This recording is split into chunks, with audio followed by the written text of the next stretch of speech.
Hi, I'm Betsy Gillespie, Charitable Giving Director here at Friendship Village of Dublin. Today we're going to share about our Residents Benevolent Fund. This fund is our area of greatest need and our philanthropic program here at Friendship Village of Dublin. The Benevolent Fund helps residents facing a financial hardship. It helps ensure a safe, secure, and comfortable home for all Friendship Village of Dublin residents. It's also our area of greatest need in our philanthropic program. So today you'll get to hear from a few very special guests, including our Executive Director, Rita Doherty, and our Finance Director, Craig Flickinger.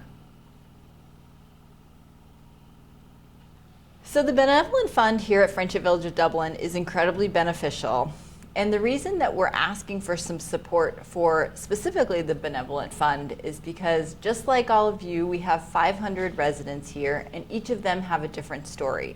And while we spend our lives planning and being responsible and making sure that everything goes according to plan, there are some instances that life doesn't go according to plan. And one of our promises that we made you when we moved in is that we would take care of you regardless of what happened, whether that was if you had a medical instance or something financially happened to you.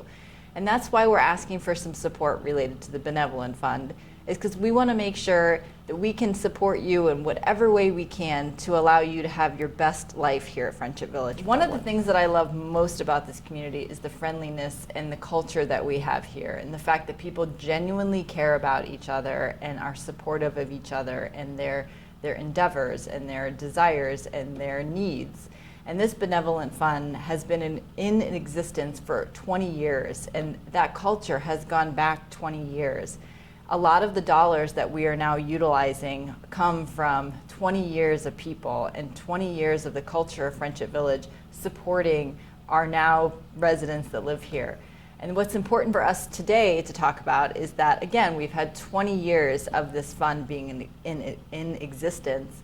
And it's also important for us to make sure that we can pay it forward so that 20 years from now, our residents who live at Friendship Village can have the stability and can have the understanding that we're here to support and love and care about them, even when they have some financial challenges or medical challenges. So we really appreciate the support that you're giving to this fund. We know how important it is.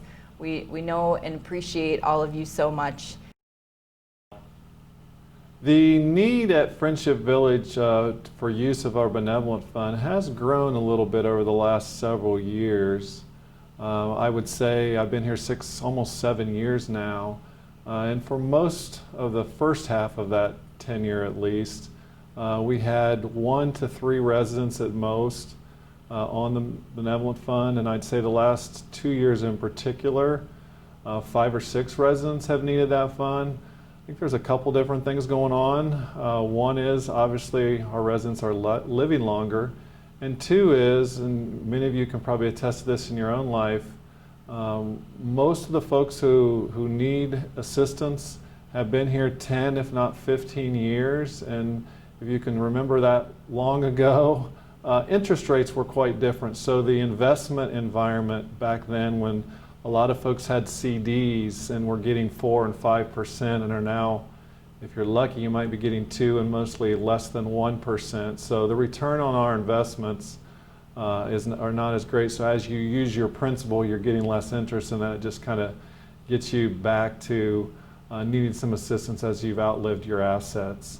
And then secondly, I want to talk about how does someone apply for Need the Fund. So there's really a couple different ways. Rita and I are really the only 2 that look at any applications. So in an ideal world, if you knew we had the fund, and hopefully we're doing enough to publicize that now, you would just send an email or make an appointment to see either Rita or I. And again, I want to also speak to the confidentiality of this process. It is just Rita and I that do all the review after you've done your application. We'll meet with you and or your responsible party if you have someone that manages your money. And then obviously the biller will know, as we'll need to provide the financial assistance as part of your monthly bill.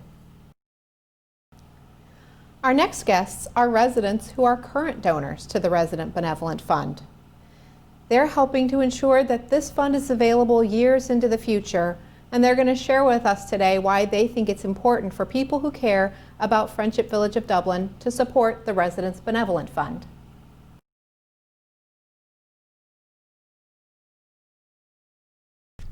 Twenty years. 2020. 20. So we've been here 21 years. 21 years. It'll be 22 by Christmas. Long time. Exactly. We've been here a long time. We never would have dreamed. We moved here in July of 2018 after spending a year and a half downsizing, preparing to do that, and having made up our minds that it was time for us to make that kind of a move. We had lived in our home in Worthington for 50 years.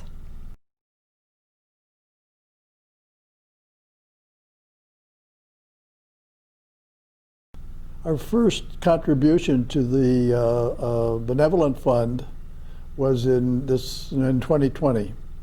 We had been here for a year and a half, and it just took us that long to understand the funds, what funds were available, and how they were managed. And we tend to budget our charitable contributions and look carefully at the organizations. And the Benevolent Fund to us was the most important fund here at Friendship Village. When we first arrived here, let's call it 1999, Jody Bopp, I believe she was the first person involved with giving program, was here. She'd been here maybe a year or two. We're not certain about that, but and she was instituting this benevolent giving program. As I recall, it had not really started yet, but she caused it to happen. What do you think, Marilyn?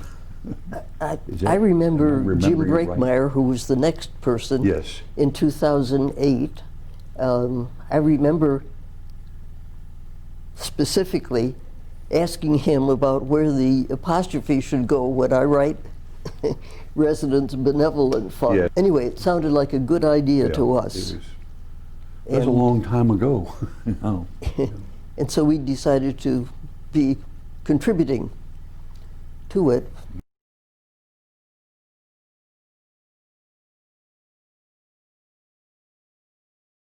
We could understand why people might run out of their money, residents, especially people who'd already been here quite a while.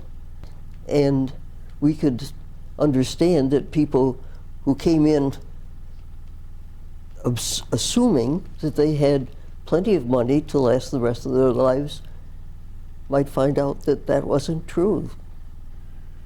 Through no fault of their own, these things happen to people. And we could understand that it might happen to anybody, and it might happen to us. Although we certainly hope not, and don't plan on it being that way, but it could. FVD is a CCRC. That last C is community. And so we're part of a community, and we feel an obligation to support that community.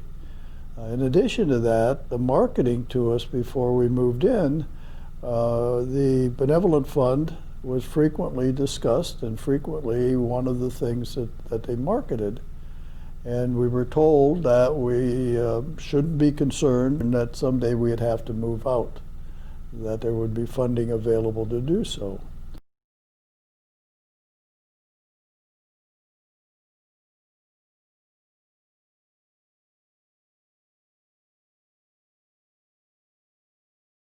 the idea is really a wonderful one, to have that sort of in the bag in a way to help those people continue as residents here, because they're supposed to be here for the rest of their lives. We're a community, and we have an obligation to each other as part of that community to understand that we will conclude our lives here at Friendship Village. But we all, I think, probably give to some kind of charity, and FVD is a charitable organization. And so we can give here to ensure that all of our friends and other residents will have funds to support them for the rest of their lives.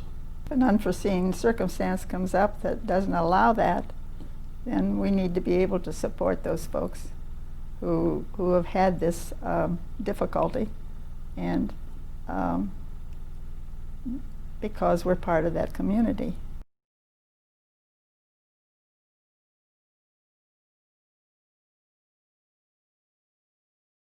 Well, I never think about how I feel. You know, it's a touchy-feely question. Marilyn, how do we feel about that? We don't have to feel the same way. No, we don't. Although usually we do. We do. Or at least we say we do. Yeah. It Well, works better that way. But we agree that this is That's a it. really worthwhile cause.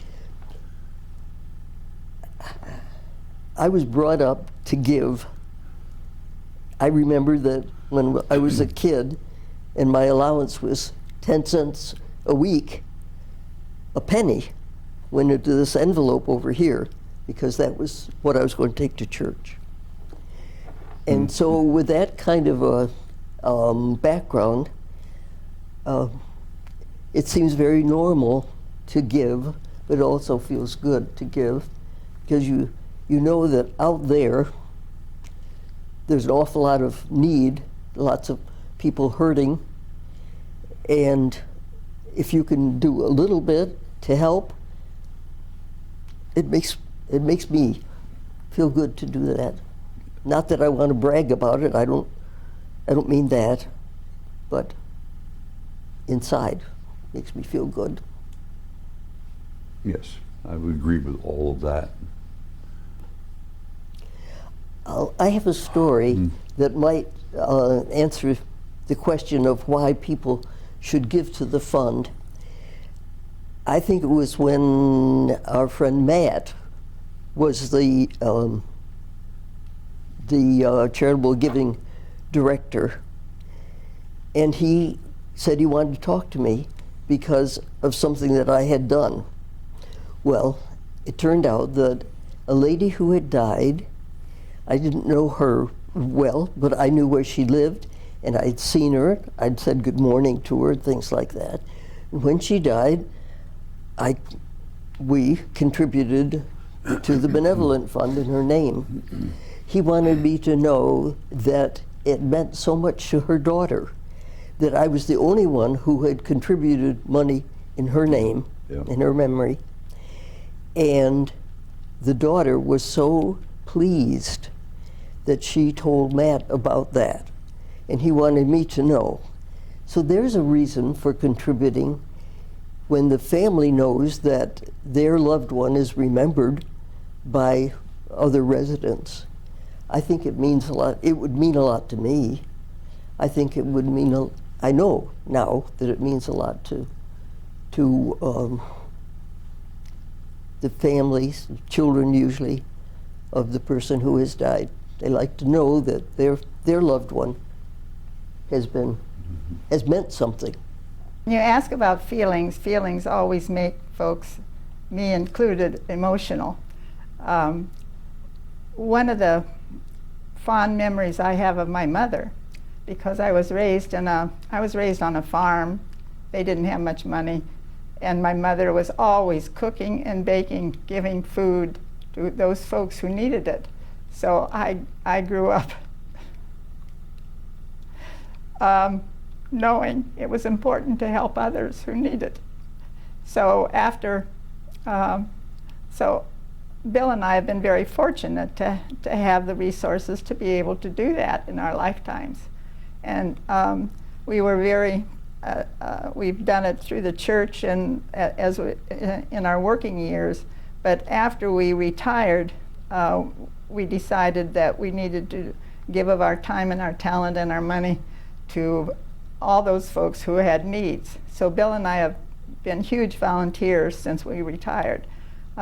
We were both volunteer guardians for people who are in nursing homes. That's under the auspices of the, what's it called, Bill? Central Ohio Agency on Aging. And served several people in nursing homes who had no family. I was CASA, which is a court-appointed special advocate, when I found out that there are 4,000 children in Franklin County who have no home and are abused and neglected. So I served in that capacity, several children for many years. And now we're in this community, and it's important that we support those folks who have a need in this community. So it's you know, feelings are important, and it's good that people have the heart to know that there are others who have needs, and that you have the talent and the ability and the resources to be able to do that.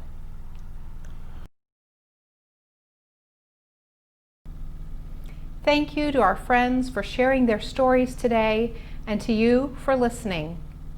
I hope that you'll agree that the Residents Benevolent Fund is a worthy and important cause. We rely on generous people like you to support this program every year, and we would be grateful for your support. Thank you.